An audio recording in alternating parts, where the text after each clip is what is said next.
Today I want to introduce to you guys my special guest that I'm super honored to sit down with, Dr. Raj Singh.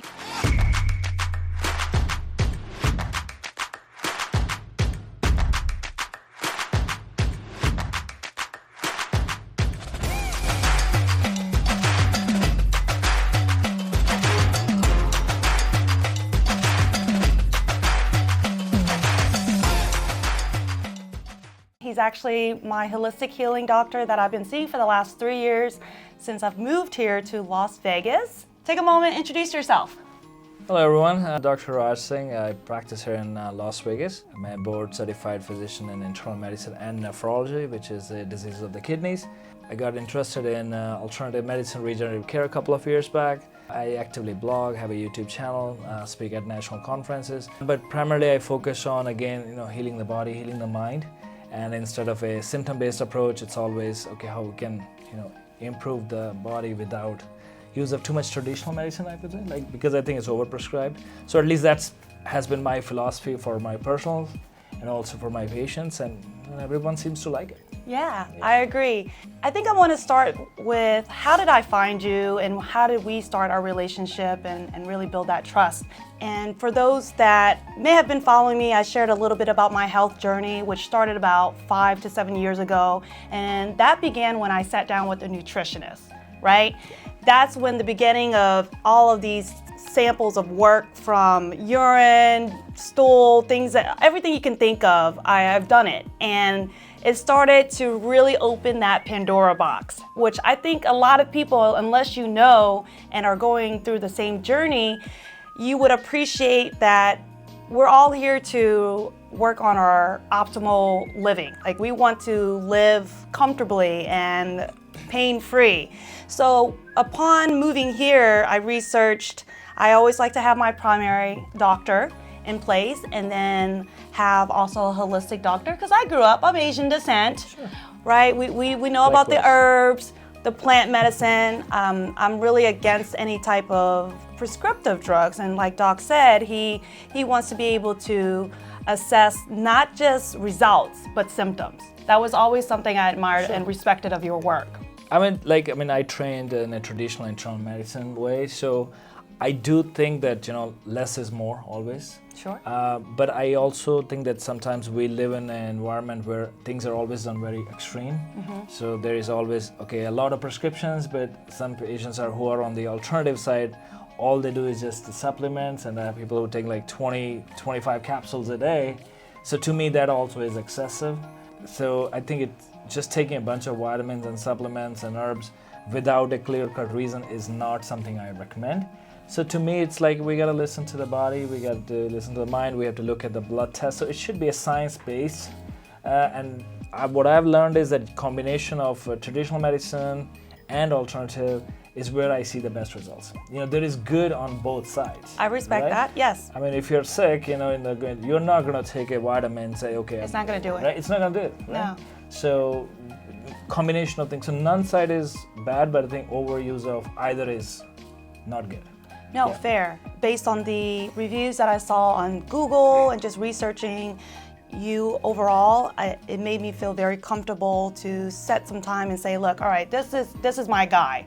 And with that, I wanted to kind of dive into that a little bit more. So when we first met, I already had not pre-notions of where I am, but the nutritionist had me on a lot of supplements because my concern was fatigue, brain fog, maybe things that we don't necessarily need to mention, but activeness. And as much as you tell me, Kandy, you're just a go-getter, you need to slow down, meditate, but we know internally there were some things that I needed to work on. Sure. And so the things that I was on, whether it was DHEA, adrenal gland, things to help maybe my overall low testosterone levels, you've come in and really just said, let's take a moment and remove a lot of this that you're taking, and let's start from scratch. And so I think the message that I want to really help others out there understand is we live in such a fast-paced world, and we're always going to be tempted to do things, whether it's maybe take Adderall to keep going, Sure. right? As an upper, there's gonna be high energy drinks. All these things, to your point, in moderation is good, but the things that I am interested in learning is sometimes you have to really understand, you have to lift under the hood to see what it is that your body needs, because everyone's different. So tell me, what is a good starting point for someone that is on their journey? Sure. One thing I would say, like, especially in America, now it's across the world everywhere. Like, Asians are the worst. I'm like from India, I know, right?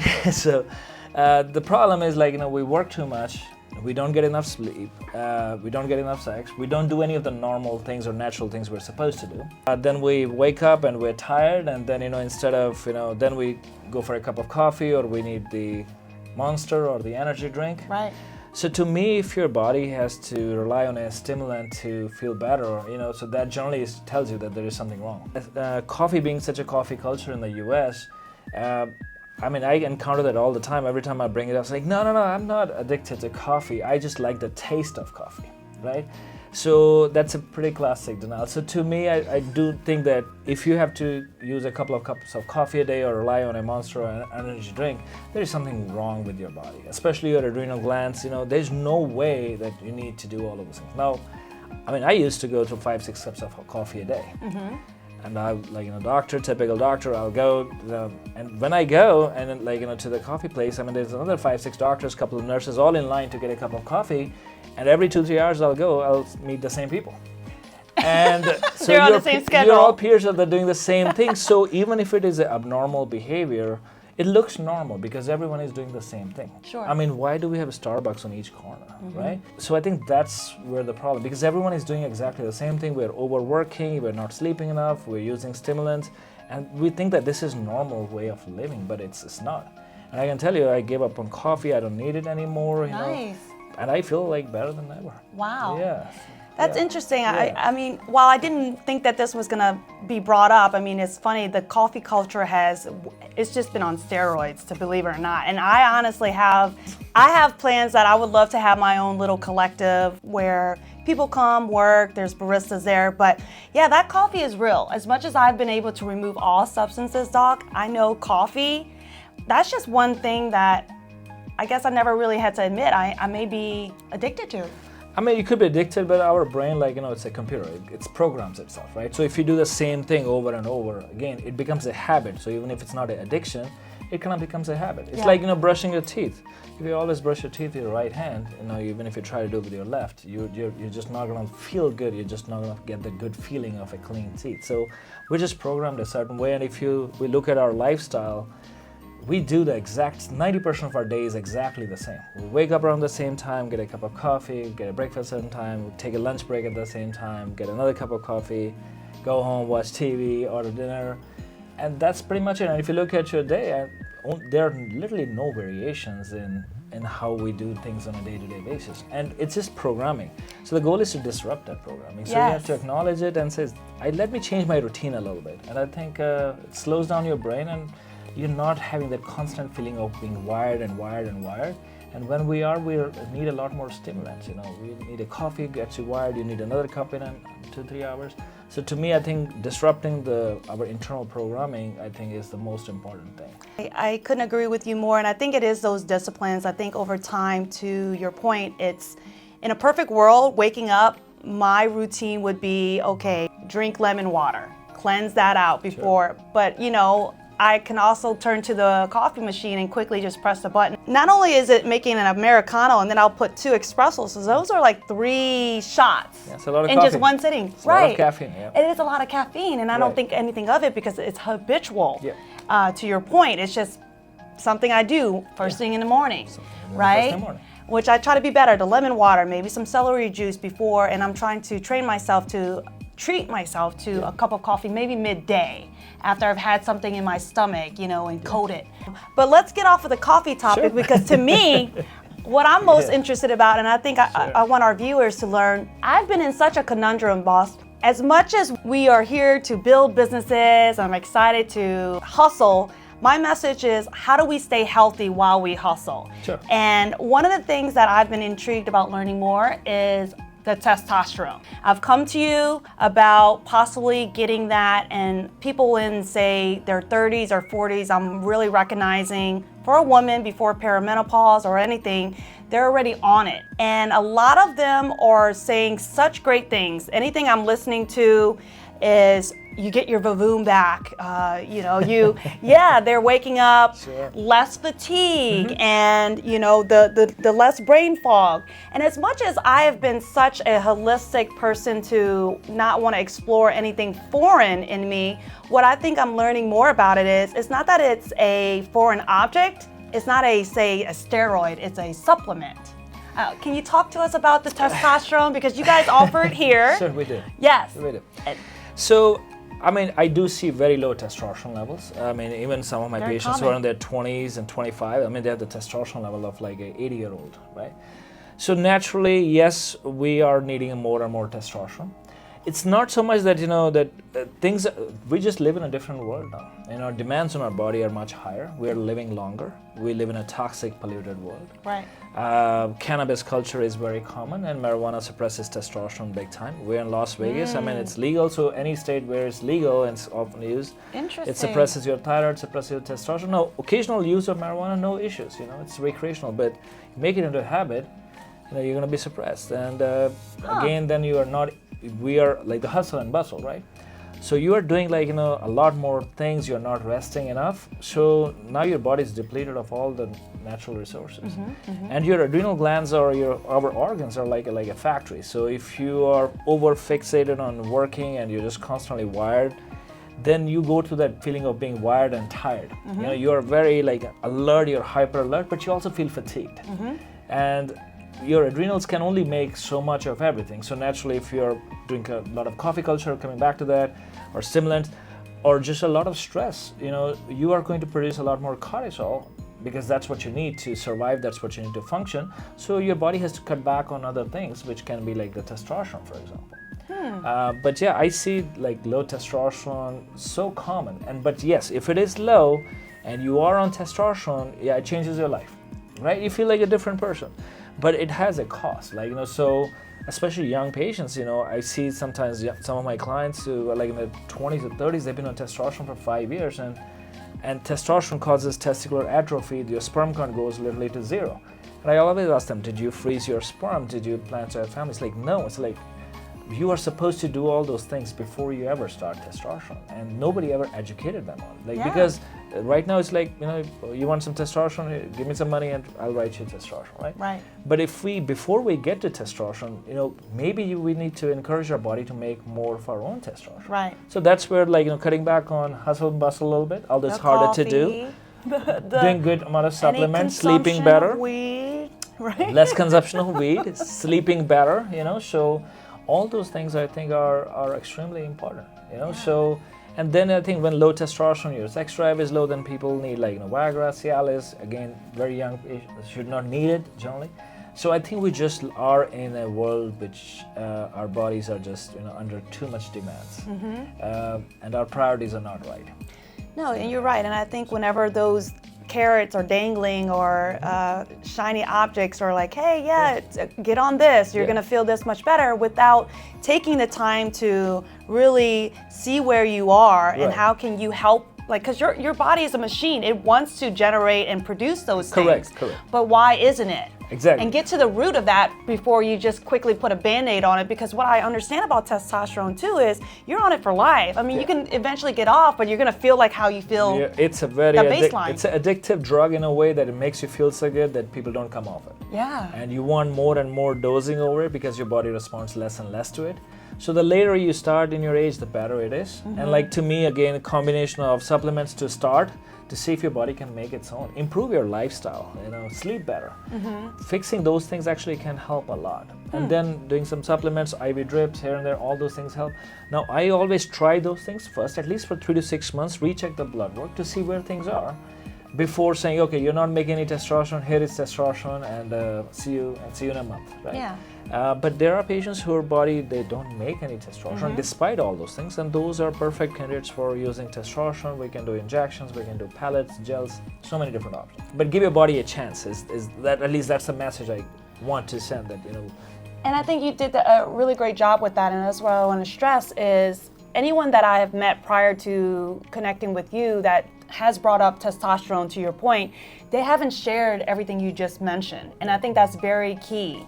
And that it correlates to someone that is maybe using substances like weed, cannabis, maybe they're abusing coffee, their cortisol, like all those things considered, if you're not factoring all of that in and just quickly jumping into it, to me, that could be more detrimental than advantageous. It can definitely hurt you on a lot of levels. Because I know my concerns was it can affect your hormones. Where is it impacting my thyroid, my estrogen levels, my progesterone levels? Sure. And I'm not really trying to grow face hair or those things. I mean, you hear about it. Right. So now you're actually kind of swaying me the other way. You see how he does that? He's not here to sell you something. That's what I want. That's what I want people to understand. Most of these testosterone doctors that I've come across, or if they're doctors, more practitioners, they push it. Well, I mean, technically we are like drug salesmen. We have a license for it, right? Sure. So, I mean, our education system is built on that way, where we write a prescription, and everyone makes money, from the insurance companies to the pharmacists to the doctors to the provider. So the system is set up that way. And unfortunately, because you don't get paid to have a conversation about testosterone, why it's not good, let's do this, you get paid to write a prescription for testosterone and see you back in 30 days. So it's just the incentives are not aligned, right? Our health system is unfortunately that way.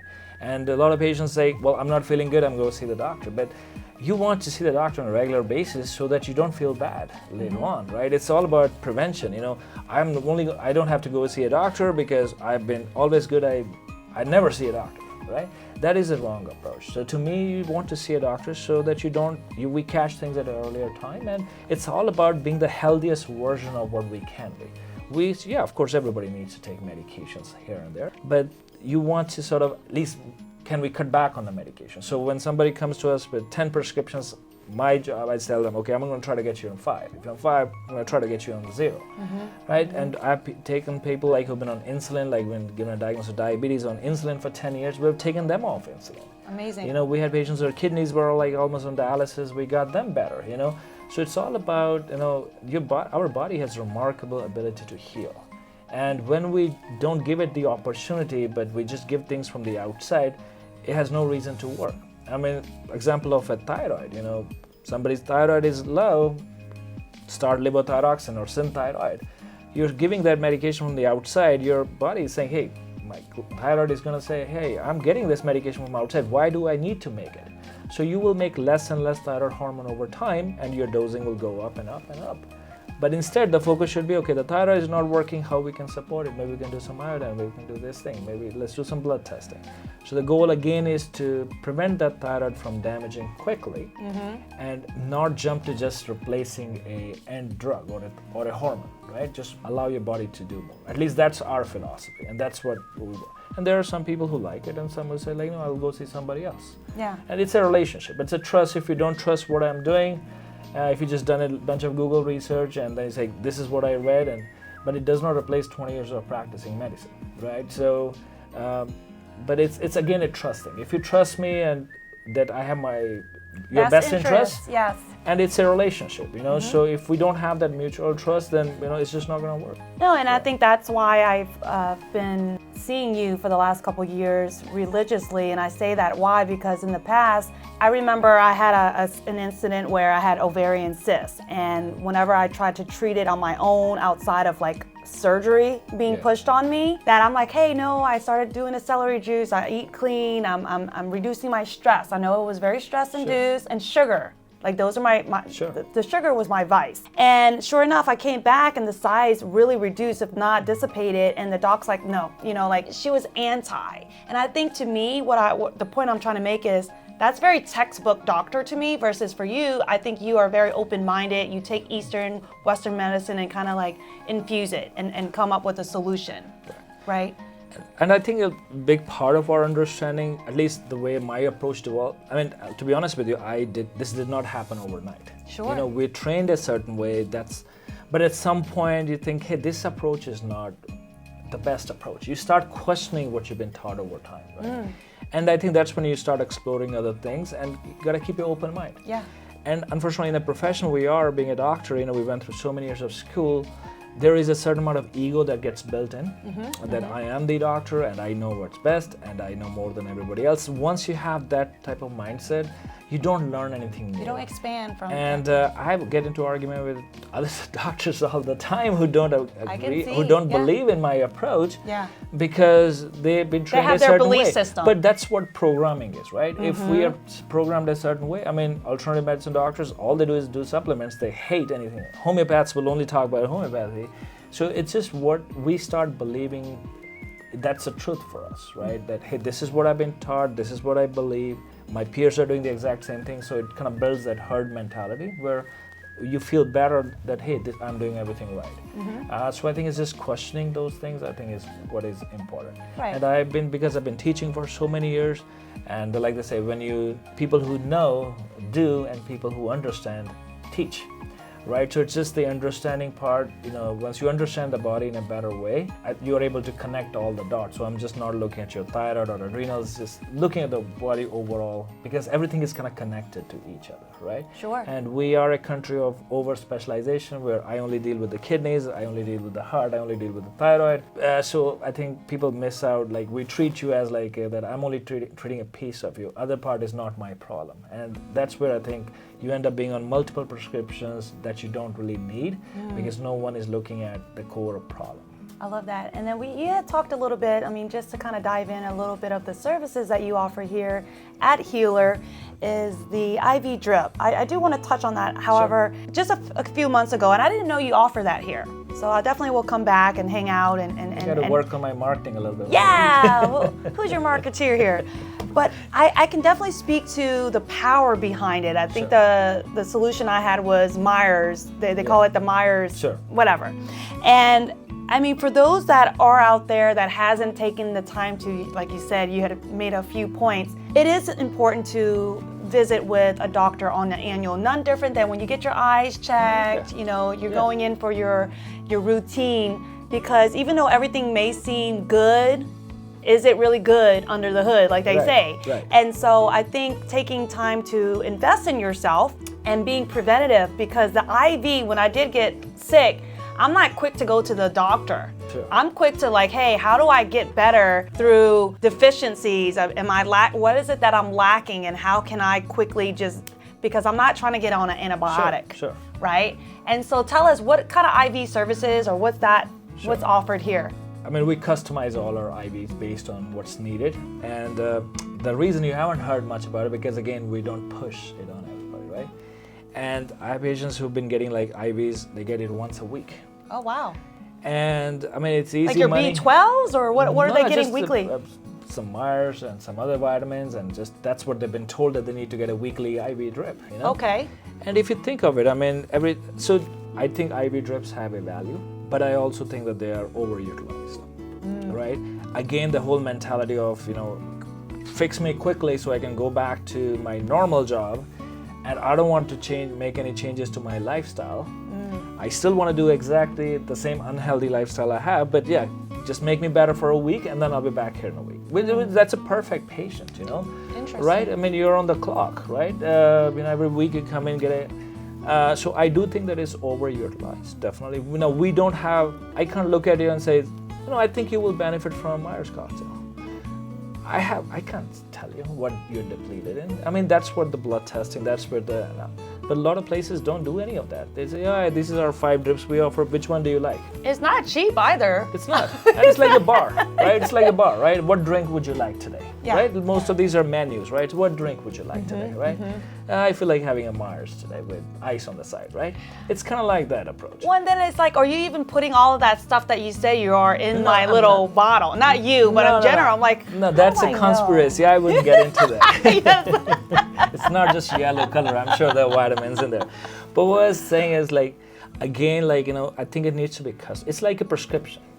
So IV drips should be customized based on, if you tell me, okay, these are my symptoms, this is what, then at least I can have some idea on what I think your body needs, right? And then we can of course run some testing also. But yes, we do a lot of IV drips only when it's appropriate, right? So to me, again, it's like a overuse of IV drips. There is only so much storage your body has. Most of the expensive stuff, you're just gonna pee it out, right? So to me, getting an IV once a week is a total waste of time. That's crazy to me. And money. I'm like once a year if needed. Right? I mean, right, yeah. I mean, when you're dehydrated, things like that, and you need a quick little... Like I said, and I teach IV nutrition to other doctors, and I have speak at conferences. I do a lot of talks on IV. But all I'm saying is that, again, it's a lot of time is the pressure from the patients. Okay, I get the weekly IV drip, and okay, if you're not giving, I'm going somewhere else. You know, so it's that part also, right? But to me, I do think that the IVs have a lot of value, and we use antioxidant drips for patients who have a lot of inflammation. We use vitamin drips. We have ones for the hair. So there are just so many drips. But to me, it's not a set number of things. To me, I customize it based on what I think you need, because that's when you'll have the best results. Absolutely. Right? So, but yeah, IV drips have a value, but you are getting too many, I mean, there's complications, you are getting your veins destroyed with too many of those, right? I think it's unnecessary, the risk of infection. So there are complications that can happen. But most importantly, I think is just that money is much well spent on, you know, getting a yoga session once a week versus spending the $200 on an IV drip, Yeah, right? I mean, Or look, taking 2-hour break. Instead of spending $300 on a drip, how about working 3 hours less one day? Sure. And you will balance out the money you made versus, so to me, it comes more to like a lifestyle.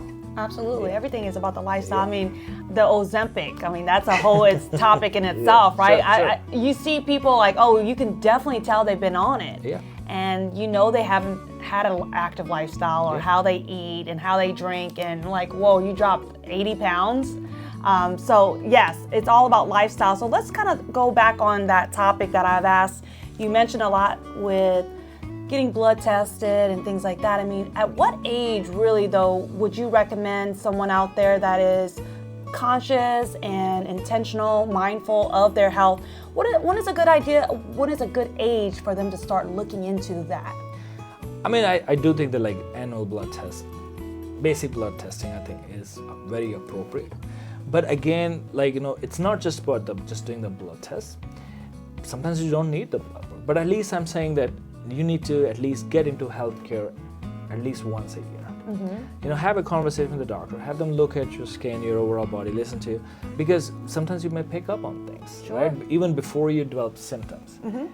So I don't really endorse like you need to get a blood test done every year, but I do think that you need to see at least a medical professional once a year. So that one, it kind of gets you into that I need to be healthy and I need to get healthier. Because it's kind of like going to the gym, right? So if I just go like, you know, one day a month, it's not. So the same thing, if you get into the habit of seeing a doctor, even when you're not sick, you're less likely to get sick or have major diseases a couple of years later.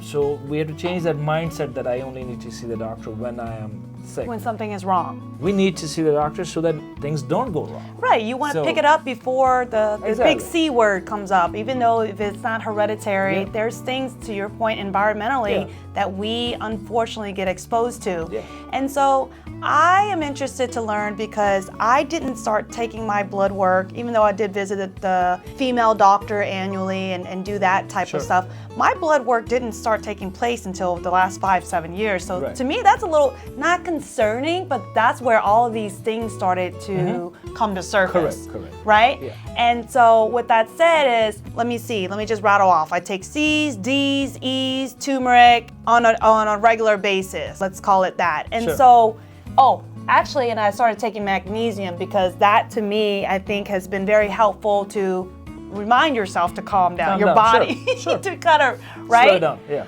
Is there anything additional you would recommend of that list of supplements that I shared that you would advise someone of my age, young 40s, to maybe incorporate? No, I think, like I said, to me, like, you know, again, and not everyone needs a lot of supplements, right? But you being you, right? Typical overachiever, always working.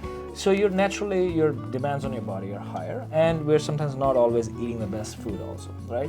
There is also a lot of trend towards, you know, eating organic all the time, but organic foods are not nutritionally good because the soil is just new soil, so it does not have the micronutrients that we need.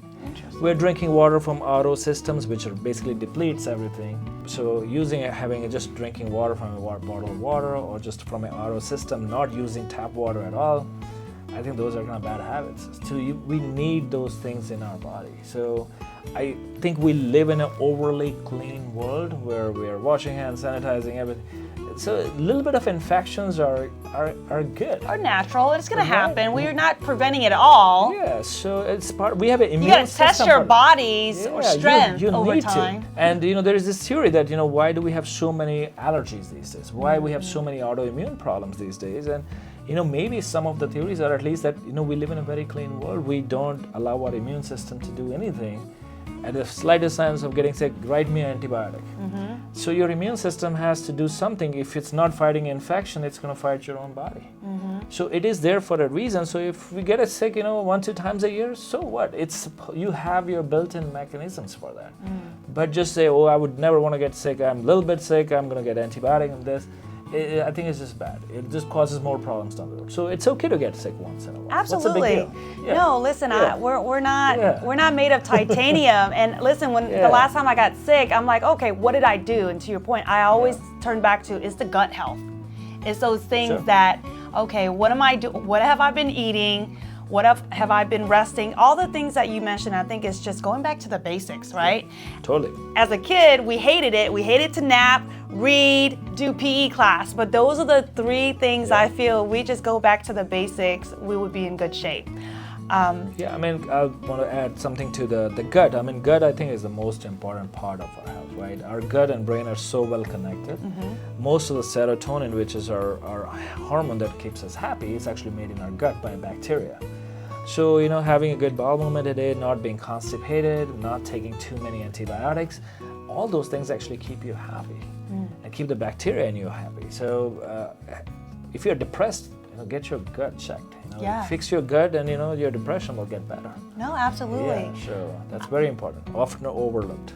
Yes, the gut health has been actually the beginning of my journey. I did a gut garden system where I recommend people do it.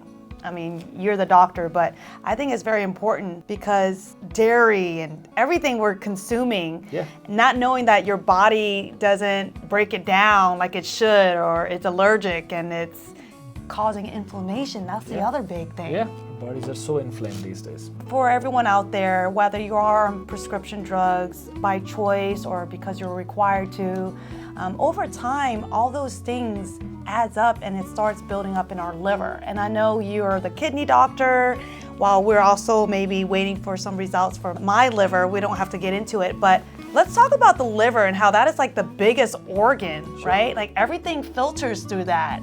And well, I'm a kidney specialist, so I would not agree with that statement. No? 100%. Oh, okay, that's my ignorance. Well, tell me, so really, is the kidney the largest organ? No, it's not but the largest organ, but all I'm saying is that every organ has a job to do, right? So there are certain toxins that are removed by the liver, but there are a lot of things that are cleared by the kidneys, right? And so our body has multiple organs built to detox us. So again, I would not prioritize just the liver. Again, the whole idea is we need to focus on the entire body.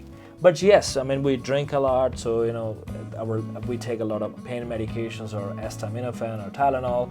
So all those things are kind of putting extra stress on our liver.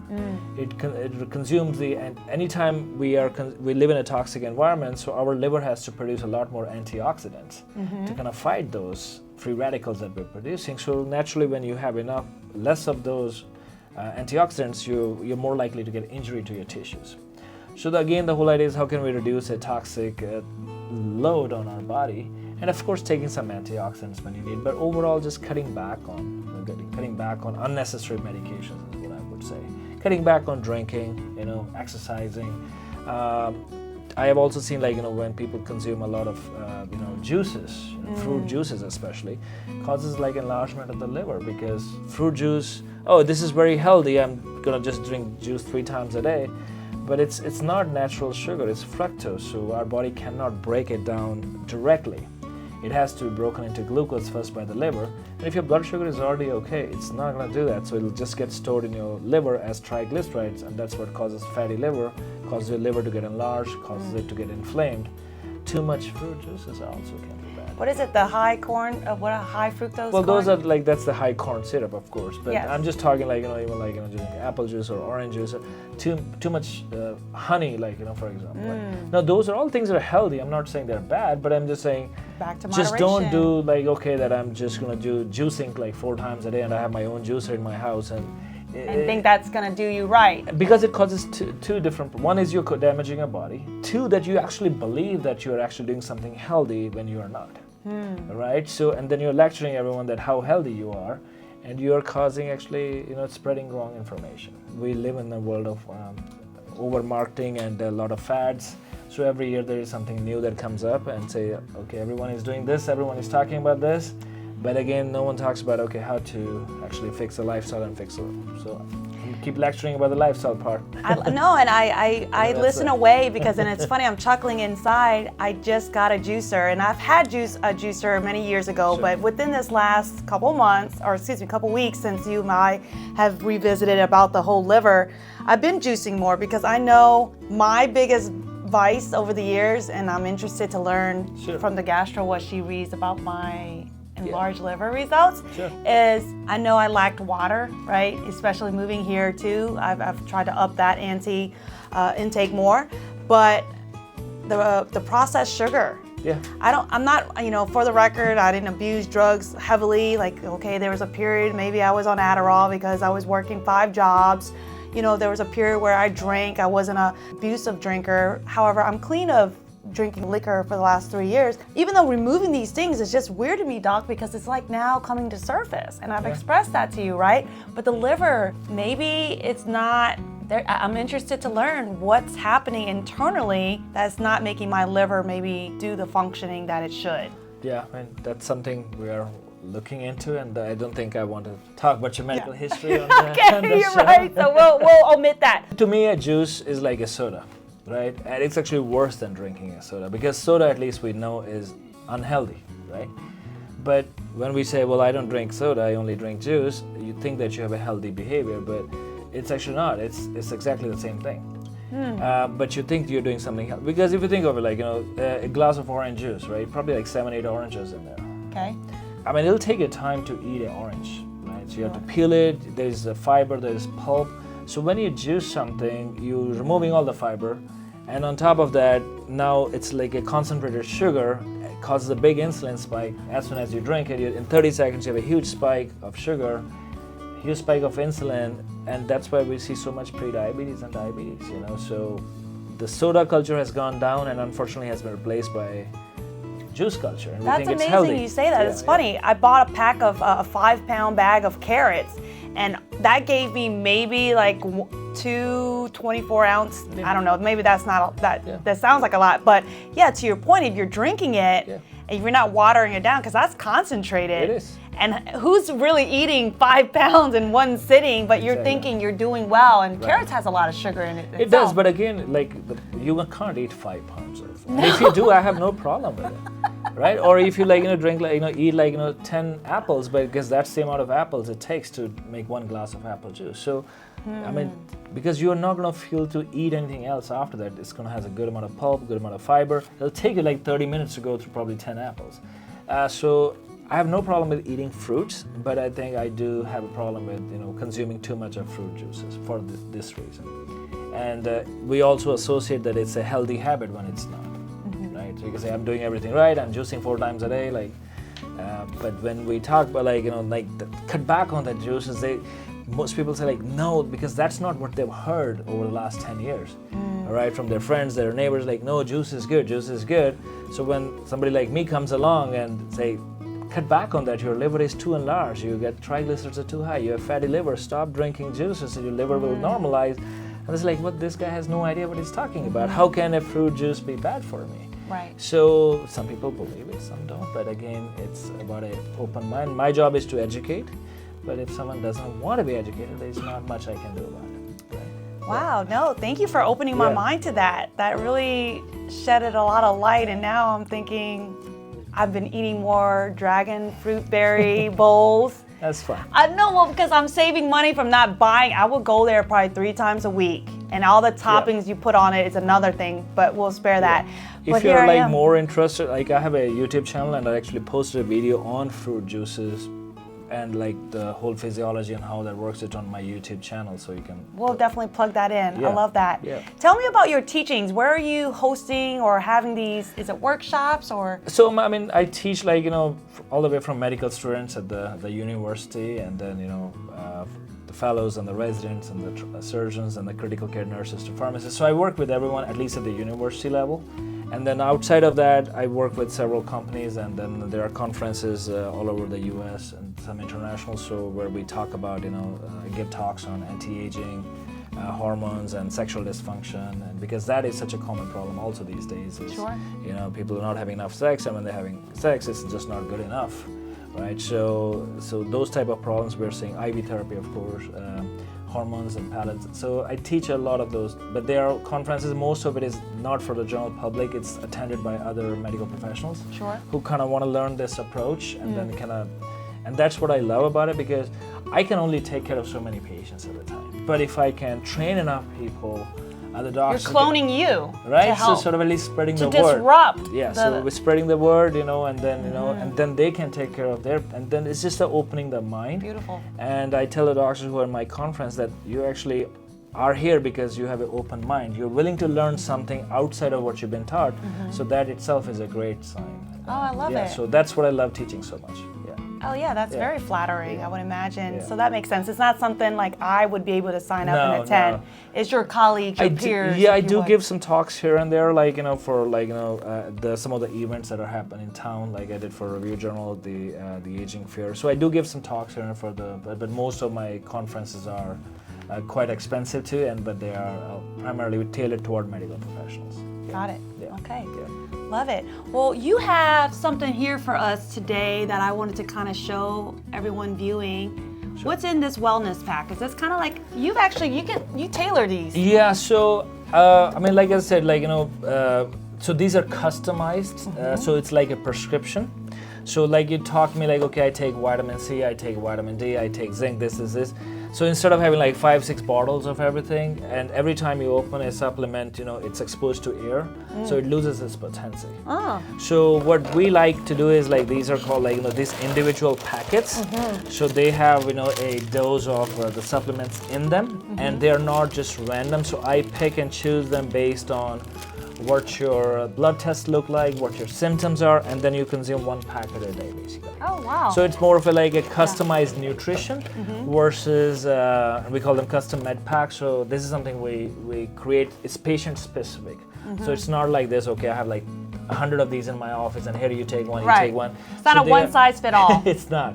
So they are patient and they are patient specific. So it's like a prescription, basically. I love it. So that's I really like this because it allows me the ability to customize the nutrition. I can even put like prescription medication. Do you have a lab here too? You're just whipping up some of these supplements? I don't have it. I love that. Yes, No. I've actually purchased some of this from you in the past. You've tailored some things for me, and I think it's a very convenient way to be able to just pop that in morning, night, however you spread it out. Yeah. That's awesome. Well, no, this has been a lot of great nuggets. What else do you have, Dr. Raj, that our viewers and listeners? Oh, I know. I want to share this one last thing. Sure. Because I think it's important. I mean, as much as I'm not a doctor, I do really like to push the message that health is freedom, right? It's not about health is wealth. That is too, but you can have all the wealth and be unhealthy and you can't do anything. Correct.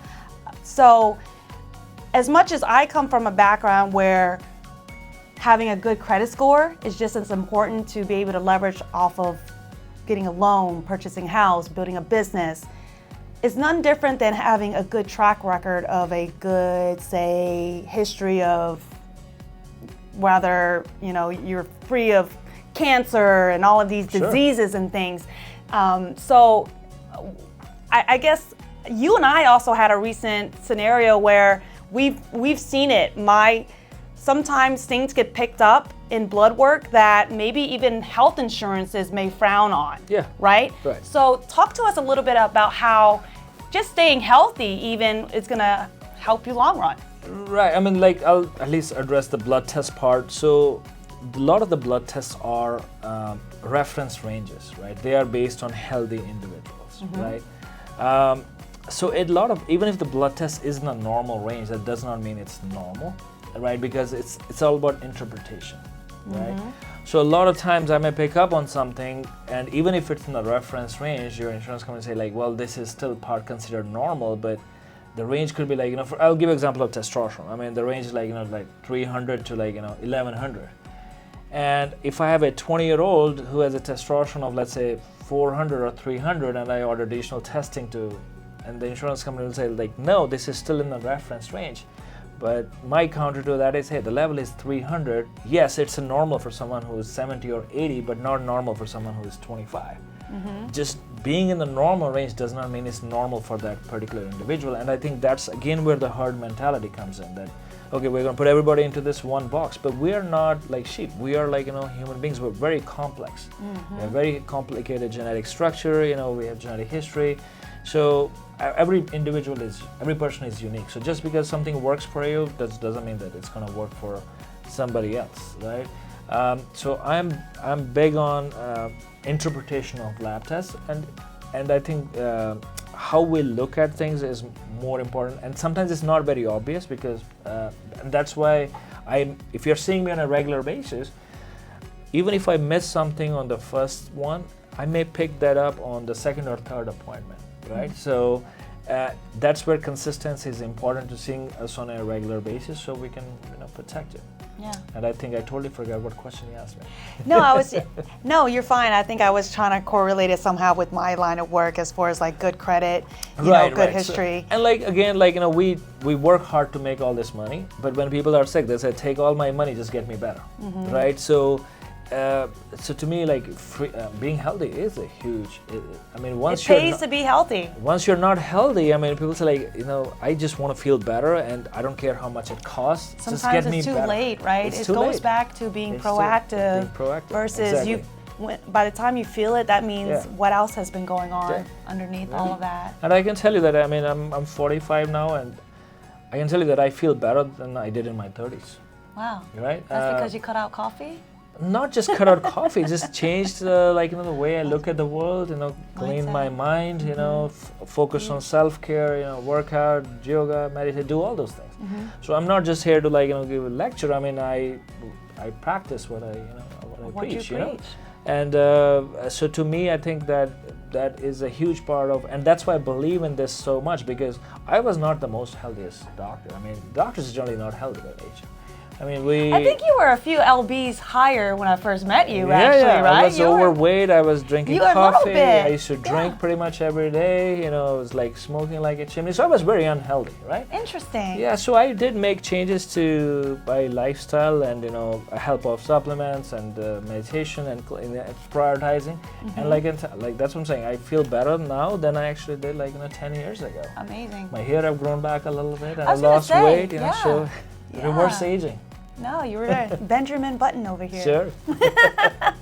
Amazing. Well, listen, anyone that is looking to connect with a well-versed doctor, not just someone that is hoping to get drugs, right? I really think it's important to sit down and really roll out that roadmap and look at what are your goals? What are you trying to achieve health-wise?